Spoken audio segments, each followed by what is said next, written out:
I love it when you join me in the kitchen. It's a place we're all spending a lot of time these days. So I asked you if there's a recipe that's working for your family right now, if you'd share it with us on All Indiana so I can make it for everybody and give it to spread the love to all of us. So Karen Jacob from Franklin Township, she gave me our first, and it's her family's taco soup. I love it for several reasons, but first let me say she's a mother of 7. So trust whatever recipe the woman gives you because she knows how to feed little mouths. So this is a taco soup recipe, and how she makes it though is they have taco night, and then she makes extra ground beef and uses it in a soup, which is super frugal, and very shrewd, and I love that.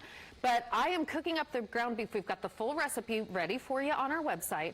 Cooking up the ground beef with some onion. I usually use a couple pounds of ground beef for my family. I'm guessing she probably uses 3 or 4. But then taco seasoning. So a full packet of that. And you're going to let that whole thing brown. And then, this is the part I love, she uses a block of cream cheese because this is a creamy taco soup. And I made a batch of this earlier today, and all of my kids at home, I have 4, 1 on the way, they all loved it, wanted more. I smacked their hands. I said, no, we have to wait for dinner. This is for All Indiana. So you're going to watch that cream cheese melt down and get smooth and creamy, and then we're going to add in some other ingredients. So a couple of things I love about this recipe, it uses ingredients. Just as Karen said, most of these kinds of things you already have on hand. Maybe you have ground beef in the freezer. You could use chicken. You could use turkey. A can of Rotel. I couldn't find Rotel, Karen, so I used diced tomatoes, and then I'm adding in my green chilies. So it's like makeshift Rotel. So you can do something similar if that's what you have on hand. Then I'm going to add in some salt.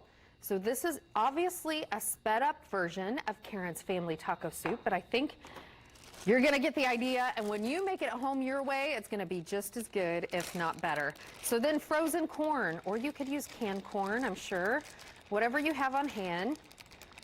And then finally, broth. Now let me tell you, Karen put in her recipe chicken broth. I looked in my pantry, and the only thing I had was beef broth, and so I thought to myself, oh, I'm sure it's fine. I'm sure Karen would say it's fine. Well, right before the show, she sent me a message and said, oh, by the way, no matter what meat I'm using, I always only use chicken broth. So maybe it would be better with chicken broth, or maybe that is just the broth that they have around of choice. Okay, so now you get the idea. This is what it looks like. It's hearty, it's warm, it's just so comforting, which we all need comfort food right now. I have another pot of it over here that's finished, but this one is finished. But let me tell you, this is the kind of soup that gets better the longer it sets, the better it gets. But I'm going to go ahead and dish some up for you. And then what her family likes to top this with is cheese, sour cream, green onions, and then they take tortillas and dip them in that yummy mixture. I can't wait to try that when I get home. I'm just going to top it with a bunch of cheese right now. No avocados on hand, Mike.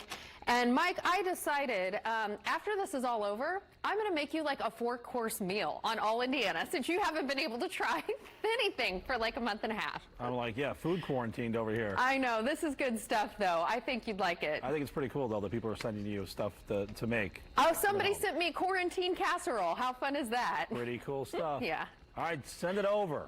That's Bring right. it over here. Message us. All right, now, so